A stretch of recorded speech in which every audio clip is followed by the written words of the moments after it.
Next question you are asked that a body starting from origin, ये boundary conditions मालूम करने के लिए है ये, starting from origin its velocity varies as, its velocity varies with time as v equal to 4t. Find displacement of body between time interval t equal to 0 to t equal to 2 second. देखिए हमेशा इससे पहले हमको पूछा गया था, displacement वो दे रहा था और वेलोसिटी फाइंड करने के लिए कहा गया था. आपकी मर्तबा उन्होंने वेलोसिटी दिया और उसके बाद हमसे ये कहा गया कि आप डिस्प्लेसमेंट फाइंड कीजिए. देखिए v is equal to dx by dt है ना, तो dx इज इक्वल टू क्या होगा राजा, v इंटू dt. dx को इंटीग्रेट करेंगे तो x मिलेगा, इधर इंटीग्रेट करें तो इधर करना ही पड़ता. x इज इक्वल टू, यहाँ वैल्यू सब्स्टिट्यूट कीजिए v की, v equal to 4t, integration of 4t with respect to t between the limit 0 to 2. 4 को बाहर निकालो, integration of t with respect to t is t square by 2 between the limit 0 to 2. Put upper limit at variable minus lower limit. तो ये हो जाएगा 2 into 4 that is 8 metre. Displacement आएगा राजा x equal to 8 metre. उसके बाद दूसरा question देखिए यहाँ पर. दूसरा क्वेश्चन ये पूछा गया कि मान लीजिए कि बॉडी है and that body of mass 2 kg is traveling from A to B. A से वो बॉडी B तक जा रही है in a semi circle of radius 1 meter. You are asked to find out average velocity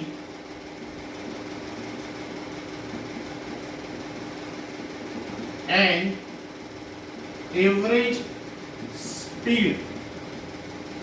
What is average velocity? Average velocity मतलब ये है कि टोटल डिस्प्लेसमेंट अपॉन टाइम. अब ये 1 मीटर है तो ये कितना रहेगा, 1 मीटर और 1 मीटर. और मान लीजिए ये सफर उन्होंने ए से बी जो तय किया उसके लिए टाइम लगा 1 सेकेंड. तो आंसर आएगा स्टार्टिंग पॉइंट और एंडिंग पॉइंट का डिस्टेंस क्या है, 1 + 1 2 डिवाइडेड बाय 1. तो आंसर आएगा 2 मीटर पर सेकेंड. अगर आपको एवरेज स्पीड फाइंड आउट करने का है तो एवरेज स्पीड मतलब क्या रह जाए, average speed is, it is total distance. Total distance कितना ट्रैवल किया, पाया और उसके लिए टाइम कितना लगा, 1 सेकेंड. तो पाई इंटू 1 डिवाइडेड बाय 1 हमारा आंसर आया 3.142 मीटर पर सेकेंड. इस तरीके से हमको ये फाइंड आउट करना पड़ेगा. अगर मान लीजिए उन्होंने हमको ये कहते हैं कि एक बॉडी है and that body is performing uniform circular motion और उसका स्पीड है 10 मीटर पर सेकेंड, तो हाफ रिवोल्यूशन में उसका चेंज इन स्पीड और चेंज इन वेलोसिटी क्या रहेगा.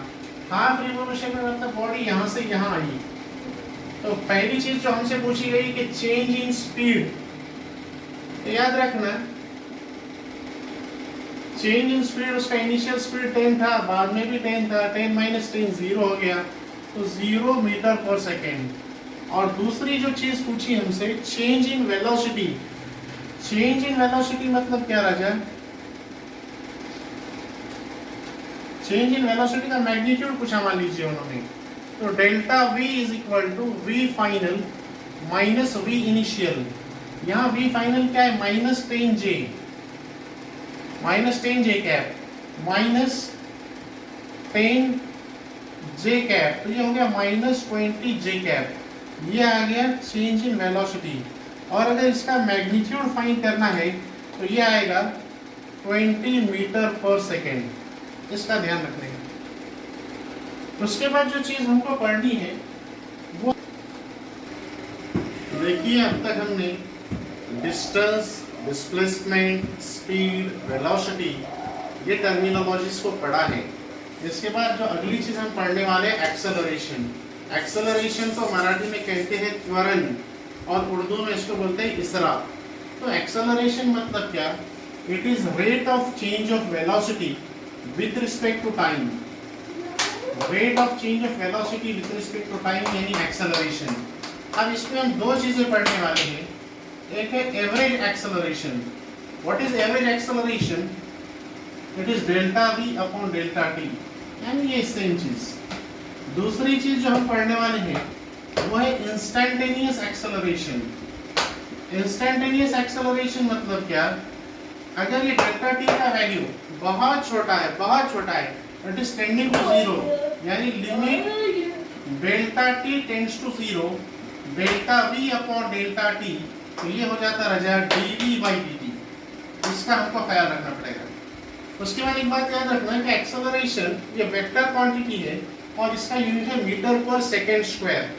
इसका एक एग्जांपल हम सॉल्व करना चाहेंगे।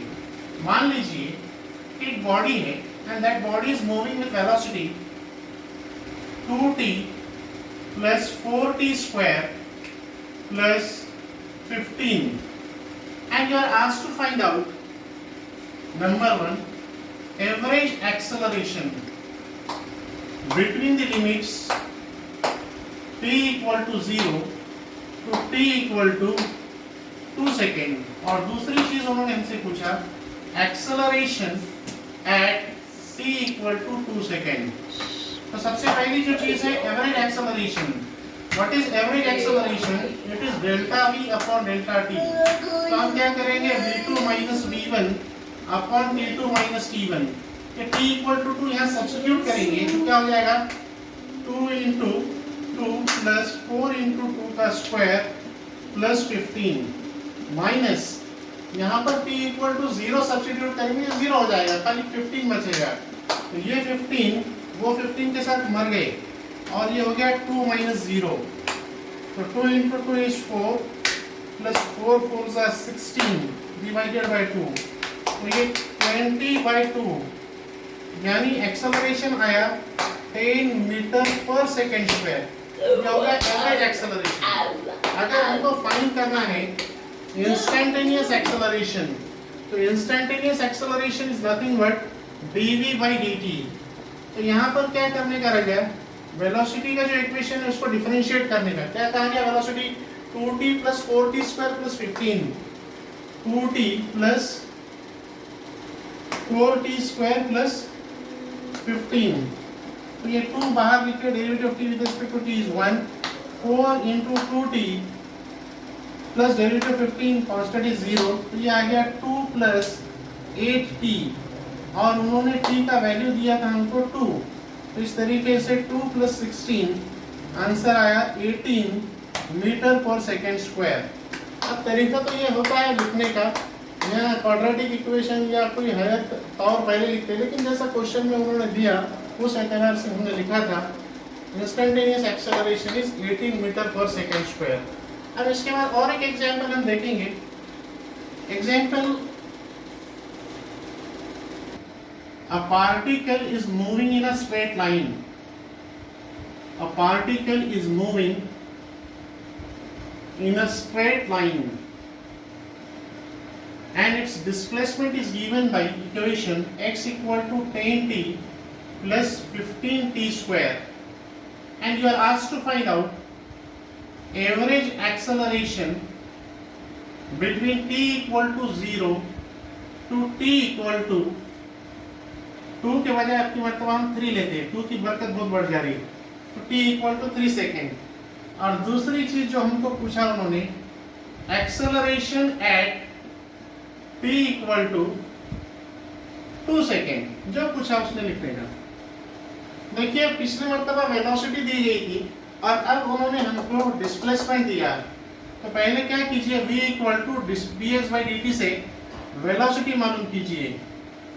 What is derivative of 10t plus 15t square, तो ये हो जाएगा राजा 10 into derivative of t with respect to t is 1, 15 coefficient बाहर लिखा, डेरिवेटिव ऑफ t स्क्वायर ये 2 नीचे आया, और t के सर पे 2 में से 1 गया, 1 रहा, तो वेलोसिटी आई 10 प्लस 30t, इसको दीजिए नंबर 1। अब जो बात हमसे पूछी गई वो ये है कि average acceleration, what is average acceleration?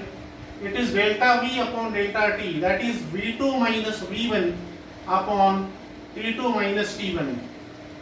ये v2 मालूम करने के लिए क्या करने का, t इक्वल टू 3 जो वैल्यू इधर सब्स्टिट्यूट करने का वेलोसिटी के इक्वेशन में, तो आएगा acceleration is equal to v2 क्या है 10 प्लस 30 इंटू t का वैल्यू दिया 3 सेकेंड, उसके बाद माइनस t इक्वल टू 0 यहाँ रख दिए, तो t equal to 0 10 as it is, तो ये हो जाएगा 10 माइनस 10 डिवाइडेड बाय 3 माइनस 0, ये 10 10 मर गए, 33 सा 90 डिवाइडेड बाय 3, तो ये हो जाएगा राजा 30 मीटर पर सेकेंड स्क्वायर। ये आया एवरेज एक्सेलरेशन। दूसरी चीज जो हमसे पूछी गई वो ये है instantaneous acceleration. Acceleration at t equal to 2 second मतलब इंस्टेंटेनियस एक्सेलरेशन, और उसका फार्मूला क्या है a equal to dv by dt।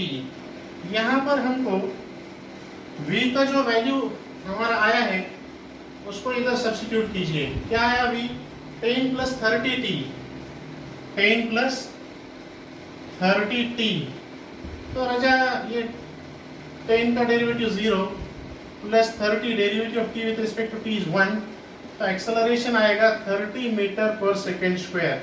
इत्तेफाक से डेरिवेटिव के बाद यहाँ पर जो कोई t टर्म बाकी नहीं रहा, इसलिए ये t इक्वल टू 2 की कोई जरूरत नहीं है, a इक्वल टू 30 मीटर पर सेकेंड स्क्वायर, ये हमारा आंसर आया। मैं आपसे कहना चाहता हूँ, अब तक हमने distance, displacement, velocity, speed, acceleration जो भी चीज़ें पढ़ी हैं उसको समझने की कोशिश की। ये वीडियोस आपको सिर्फ एक डायरेक्शन प्रोवाइड करेगा। 6 मिनट 8 मिनट या 12 मिनट का वीडियो देखकर आप नीट को कभी भी ट्रैक नहीं कर सकते। जो चीज़ आपको करनी है वो ये है कि आपको बहुत ज़्यादा पढ़ाई करना पड़ेगी, घर पे बहुत ज़्यादा क्वेश्चन सॉल्व करना पड़ेंगे, और जो क्वेश्चंस में आपको डिफिकल्टी आएगी वो आप उनको पूछिए, यकीनन आपको उसका फ़ायदा होगा। Thank you.